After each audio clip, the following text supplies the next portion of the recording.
Welcome to our Together on Mission podcast, brought to you by the Baptist Union of Victoria and hosted by our Director of Mission and Ministries, Reverend Daniel Bullock.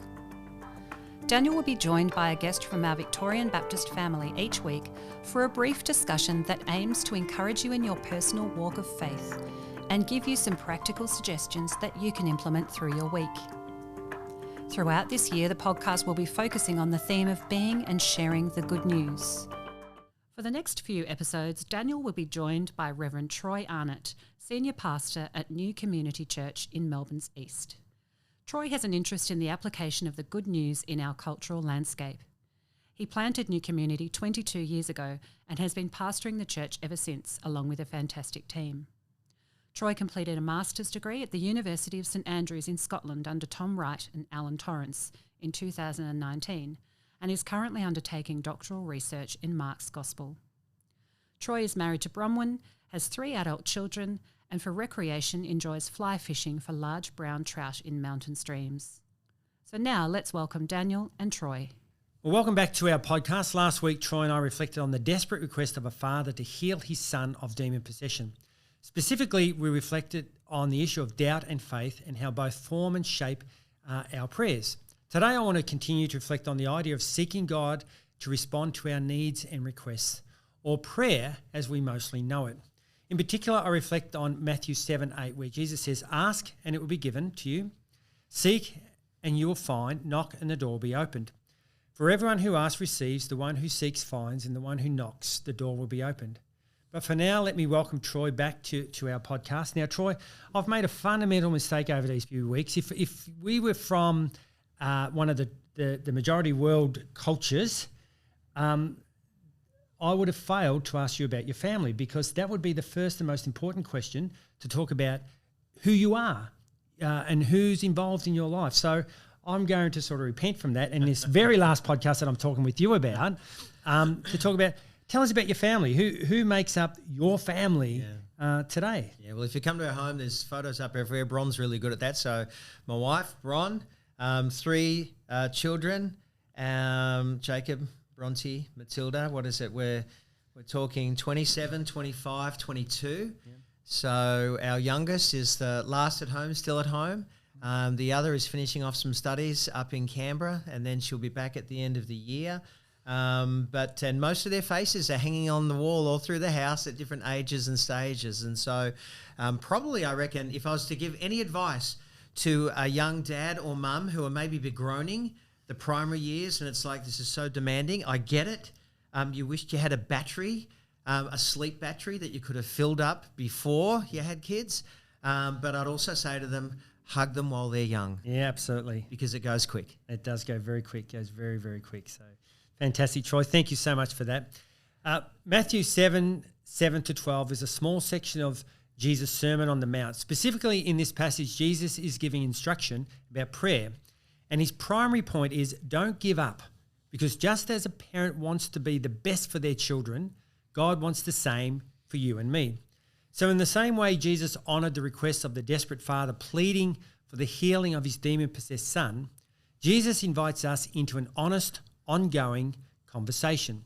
Primarily, that is what prayer is, an honest, earnest conversation with God about who he is, who we are, and how our relationship informs and impacts life and faith.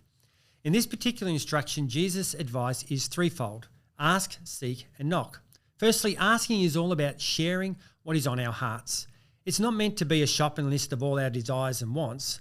I've no doubt that God already knows our needs. But I think the instruction to ask is about us acknowledging our need for God by articulating our request.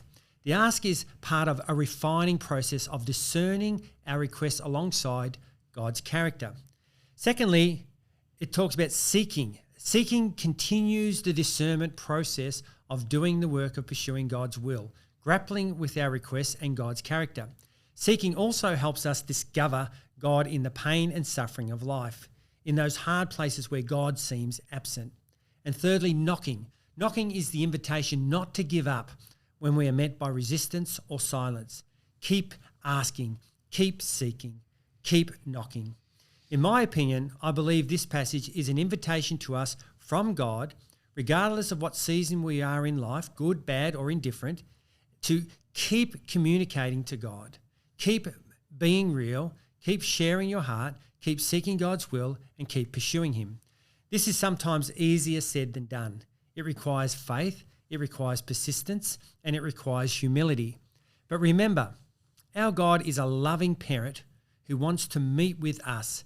He hears our prayers and will give us the good gifts that we need to flourish in life. And to go back to Troy's sort of description of his family, I reckon he's got our pictures hanging up in the hallway too. And so he wants to hear from us. He wants to engage with us. He's proud of us. He wants to be proud of us. And so we need to communicate and engage with him. Troy, a lot of people find deep, humble and persistent prayer hard. Why do you think this is the case? Time. If you ask someone, the answer that we've heard many times, how are you? Busy, and rush. So that's the first reason. The second one that's emerged with the production of smartphones is an addiction, and an addiction to data. I mean, how much time do we waste on those unwanted, meaningless bits of data that we scroll through and find ourselves lost for 30 minutes, an hour? I hear a lot of young people saying, I just lost myself in 2 hours later. Yeah. And so I think those two things together become the most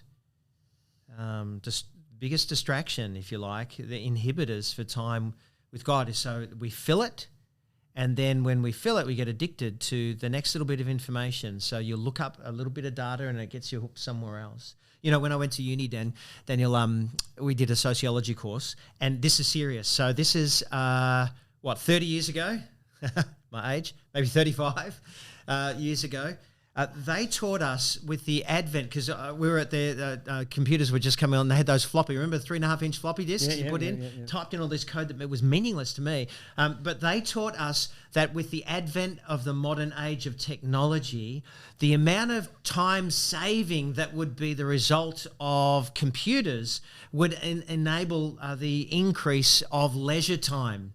And so they were saying you need to start to prepare for disposable time and fill it with, activities for leisure. And how wrong were they? The opposite has happened. Yep. If anything, well, it has. We've sped up. Yep. And so now we just fit more stuff into the available time that we have.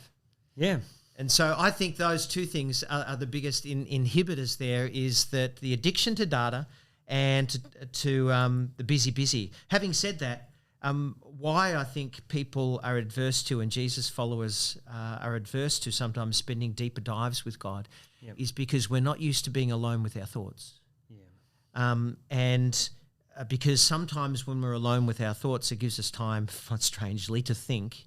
And sometimes there's unwelcome thoughts and emotions that emerge and we don't know what to do with them.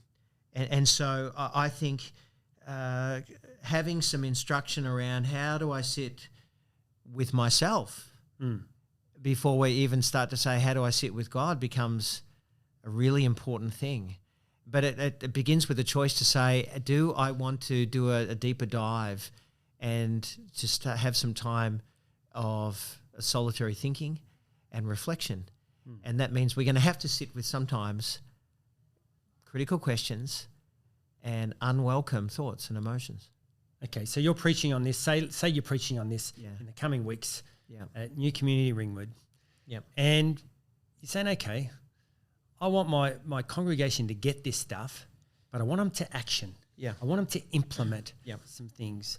Yeah. What do you want them to implement in the week ahead after you preach this? What are you saying? Okay, go away and do this. Yeah. And if I could back it up with probably just a couple of different thoughts, and then I'll dive into exactly that, is honesty. Sometimes you need to be honesty with God, and I pray this at times, Lord, it seems as though you've been awfully quiet lately. What's going on? And so to have some honesty and expression.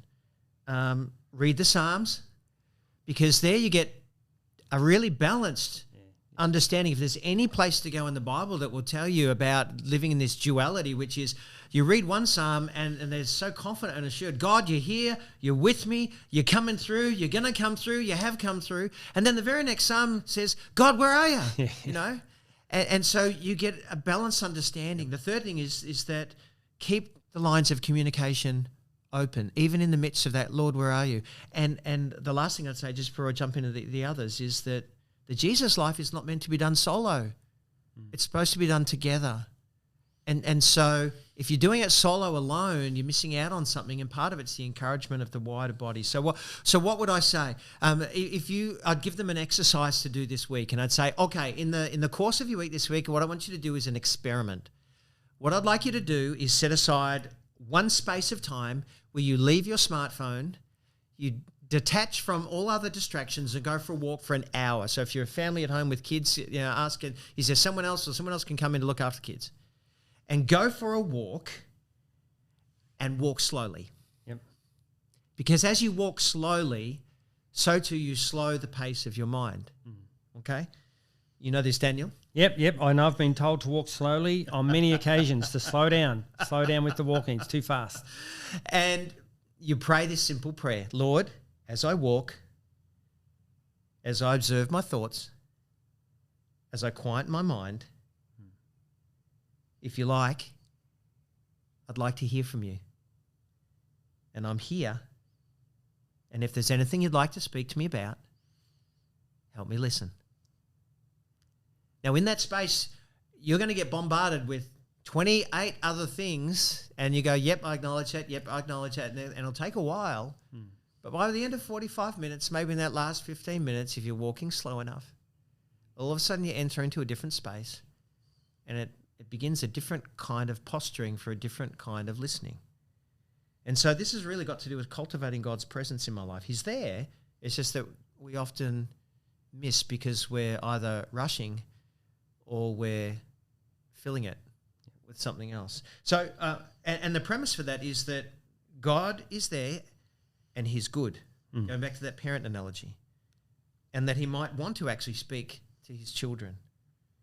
And then do it again the week after. Do it again the week after. Do it again the week after. Yep. And then after you've done that experiment, get hold of Daniel and say, mate, this is what I've been learning from the experiment.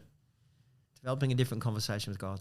Fantastic. Thank you, Troy. Great insights. In fact, I really want to thank you for coming and joining with us for these past few weeks and for the input into these topics. I've certainly been inspired by some of the things you've been saying myself, so thank you so much.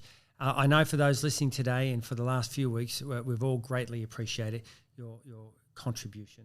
And so my prayer for those listening today is that you will indeed engage with what Troy's been talking about, to walk slowly with the Lord, and to just allow him to minister to you, to sift your thoughts, and to engage in a deeper conversation, and to continue to. And so until next week, may you experience the blessings of God.